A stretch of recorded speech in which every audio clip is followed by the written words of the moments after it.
During 1981's All-Star Party for Burt Reynolds, Reynolds surprised the audience by asking his ex, Dinah Shore, to sing a number. Shore was shocked and completely unprepared, and the song she chose was like a knife to the heart. We'll get more into that later. Dinah Shore dazzled the country with music hits and an impressive TV career, but behind all the glitz and glamour, Shore hid the details of a turbulent life. Born Frances Fanny Rose Shore in 1916, she faced a huge life challenge before she even turned 2 years old. At just 18 months, doctors diagnosed her with polio. The disease left her completely unable to move and sentenced her to a life of painful bed rest. Luckily for her, her mother did not take the doctor's word for it. Rather than leave her child to an unfulfilled life without movement, her mother took it upon herself to see to her rehabilitation. She engaged Shore's affected limbs with massage and exercise, eventually bringing her close to full recovery. The disease left her with a lifelong limp, but sadly, this wasn't her only childhood struggle. Shore struggled to blend in when she was growing up because she looked much different than other girls in her Tennessee neighborhood. Born to Jewish parents, she often felt her culture made her stand out in the wrong way. That is, until she figured out that standing out might just be the best thing that she could ever do. At a young age, Shore recognized that she loved to sing, and thankfully her parents fostered her love for it, with her father even letting her host mini concerts for customers at the store that he owned. At this point, her polio had healed, and things really seemed to be shaping up for her. But sadly, to her total surprise, she had yet another tragedy coming for her. While she was still in her teens, Shore lost her mother to a heart attack. The loss likely affected her deeply, especially since it happened at such a young age. Somehow though, she managed to go on and find the strength to pursue her dreams. During her college summers, Shore took off to New York City to try her luck as a singer. She did land a few gigs and would often sing the same song at all the auditions, a song which was simply called Dinah. At one of these auditions, she just so happened to meet a DJ who could not remember her name. So instead he called her Dinah Girl, and eventually the name stuck, giving her the perfect stage name for her new persona. But she still had a really hard time breaking into the music industry. Once she graduated and moved to New York City full-time, Shore actually failed a lot of major auditions. In the thick of the big band era of American music, joining a band seemed like an obvious first choice. Unfortunately, she just could not impress them enough to land a spot. She then decided to take things in a totally different direction. Shore made the brave choice to go solo, which was a huge risk. Back then, very few solo artists actually saw much success. She started small and eventually landed a gig on the radio in 1939. Audiences quickly fell in love with her voice, and she rose faster than many thought a solo artist could. Over the next few years, Shore continued to sing on the radio, which soon led to a recording deal. She made several hit singles, with her music topping charts at each turn. But it wasn't just the music. People loved her bubbly nature and welcoming personality. Before long, she caught the attention of a man that she couldn't deny. Just as her career started to take off, she met actor George Montgomery. At first, it really seemed like a whirlwind Hollywood romance. Reportedly, he fell in love with the same Shore her fans adored, and she fell right along with him. The two of them got married in 1943 and brought 2 children into the family, including 1 adopted child. And as far as Hollywood families went, theirs seemed picture perfect. But beneath the surface, a hidden darkness was starting to show. While they were married, Shore's star continued to rise. She crossed over from music into film, and eventually into television as well. For nearly 2 decades, it seemed like everything she touched turned to gold in the entertainment industry, with her hits doing record numbers. But behind the scenes, Shore's home life slowly but surely began to fall apart. Some reports indicate that Montgomery started to get jealous man syndrome, taking issue with his wife's work.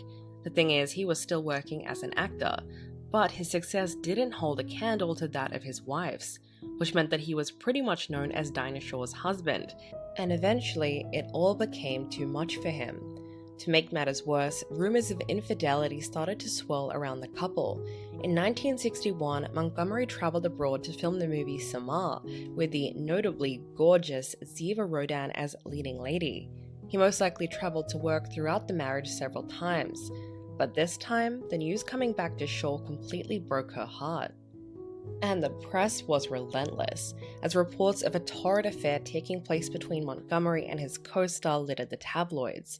People close to Shore said the news broke her, as her husband also neglected to keep contact with her during his trip. Even worse, it was also not the first time that he had allegedly cheated on her. Reports allege Montgomery also involved himself with another Hollywood beauty, Diana McBain. These affairs supposedly pressed on Shore's greatest insecurities, because she just didn't see herself as anywhere near as beautiful as these movie stars. But don't feel too bad for her yet, because Shore apparently got caught up in some entanglements of her own. Although she's never confirmed it, some reports claim that she engaged in a long-time affair with another famous singer, Frank Sinatra. They allegedly did so in the 1950s, halfway into her marriage. At least one memoir on Sinatra affirms this, and with the way of Hollywood, it's not hard to imagine that Montgomery heard about it too. Either way, the end of their marriage seemed imminent. When they finally divorced in 1962, Montgomery and Shore came out with their own explanation. They insisted their demanding jobs just made them grow apart. This is definitely possible as it is that they made up that story to hide something more salacious. Unfortunately for Shore, her marriage didn't end up being all she lost that year.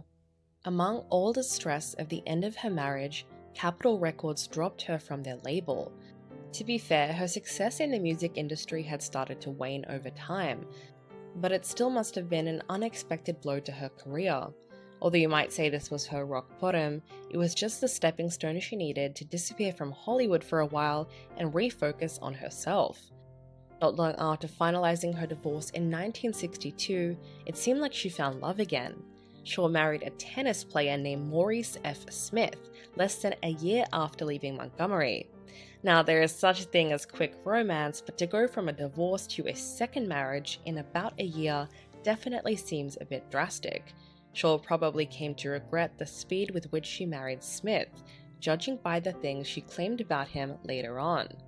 For one thing, she reported that her new husband could be very controlling, so much so that she couldn't make an independent decision. Worse than that, she claimed that he severely mistreated her. Thankfully, our girl didn't put up with it for too long.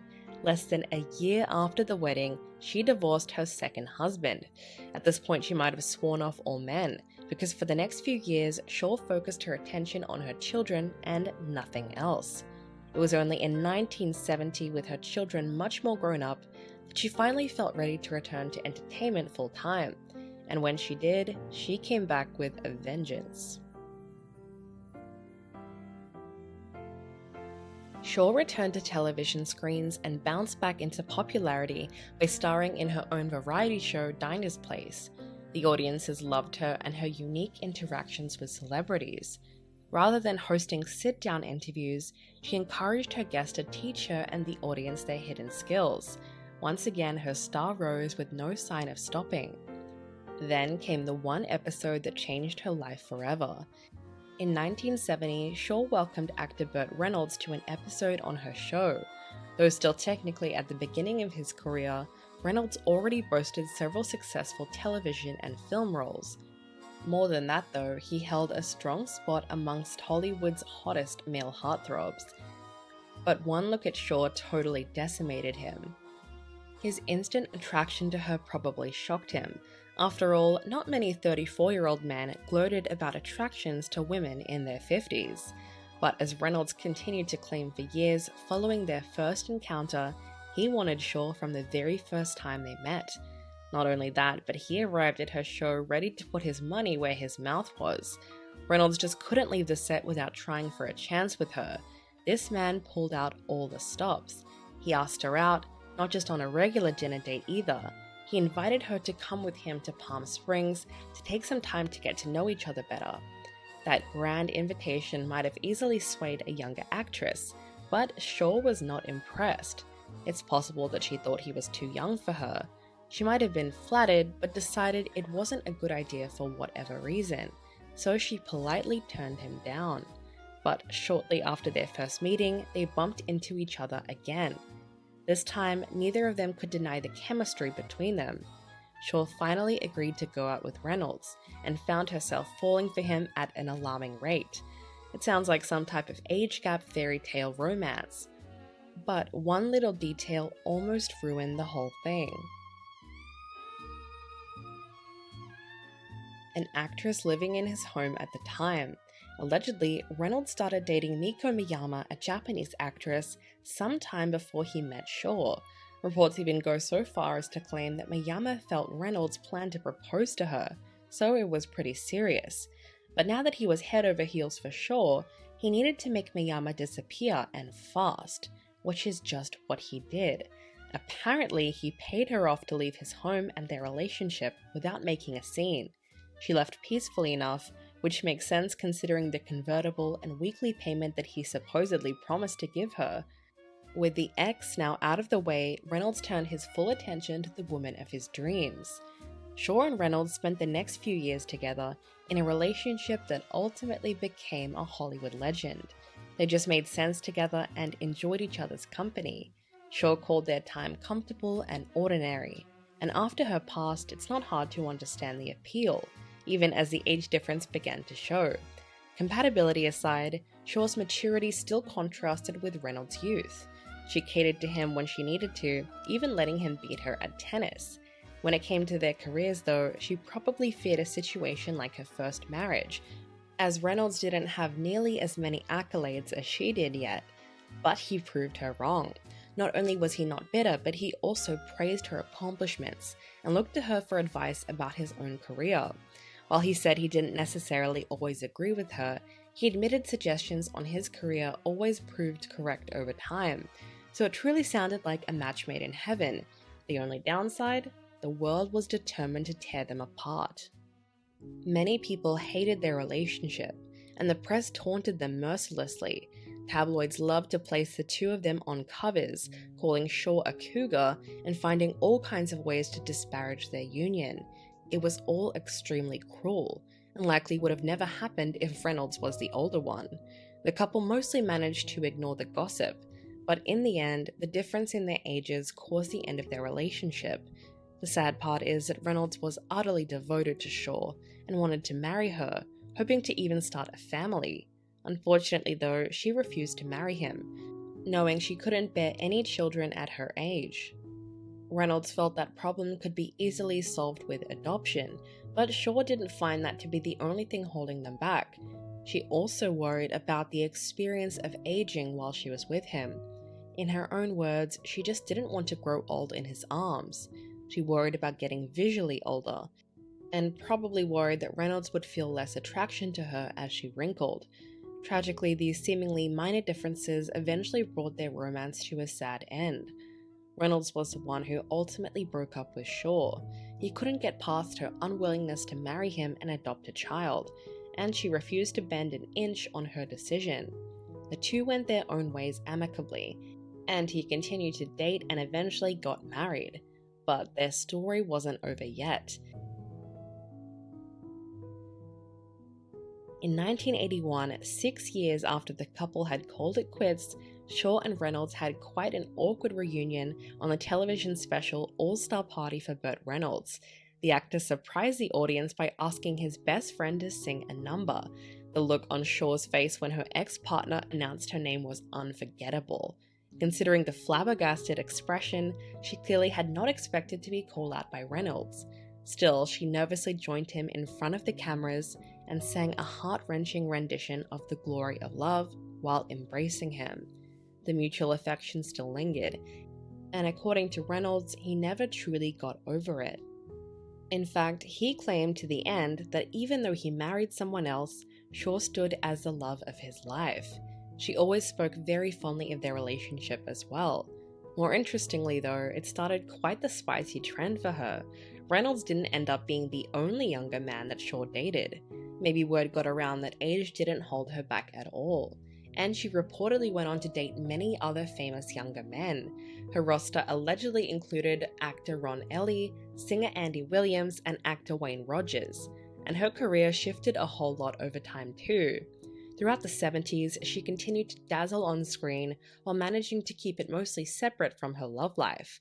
Audiences adored her and the trademark kiss that she blew to sign off with at the end of her show. Her performances even won her several Emmys, though one surprising blow followed a particularly notorious Emmy win.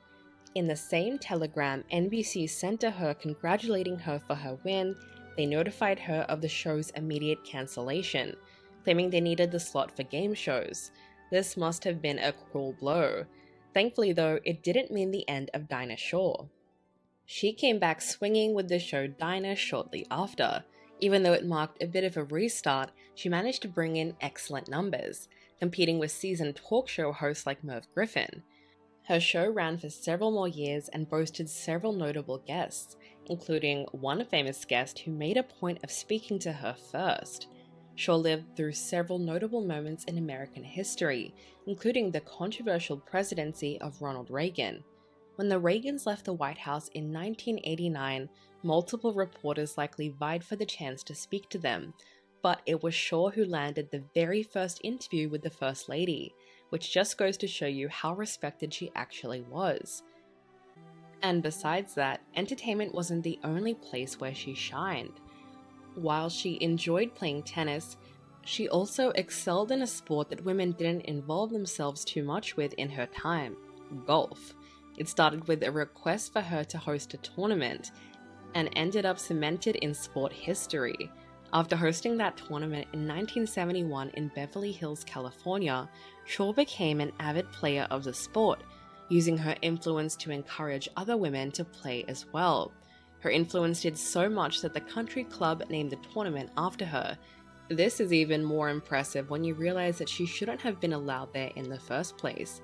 Even before the tournament, she became the very first woman granted membership at the Hillcrest Country Club. Her wealth and popularity likely played a huge role in this move, but she still didn't take it for granted. She made a point of encouraging other women athletes and members to be permitted at the club. And as she grew older, Shore found even more ways to be great. She gave money to multiple causes, including charities for cancer research and children's health. She also established the Dinah Shore Foundation, which continues to serve charities. With her personality, talent, and heart for others, Shore continued to amass accolades to the very end. Though Shore left her Tennessee hometown for California in her youth, she always maintained her southern charm and personality. Because of that, they named a street in her honor, Dinah Shore Boulevard. She also won several spots of honor, including a star on the Palm Springs Walk of Stars and a spot in the Television Hall of Fame. Shore contributed to America's entertainment for over 40 years. She was the perfect transitional figure for women in changing times. She was independent, intelligent, self-confident, and accomplished, while at the same time, she projected an image of warmth and femininity. She matured nicely on television, which proved to older women that aging was not a curse or a disease. By 1980, at the age of 65, Shore decided to go off the air and take it a little easier. It was only a few years later that she still decided that she had one more show left in her, and that show was A Conversation with Dinah, which ran on the cable network TNN from 1989 until 1992. The half-hour series consisted of one-on-one interviews with the likes of Reynolds, Sinatra, Hope, and former First Lady Nancy Reagan.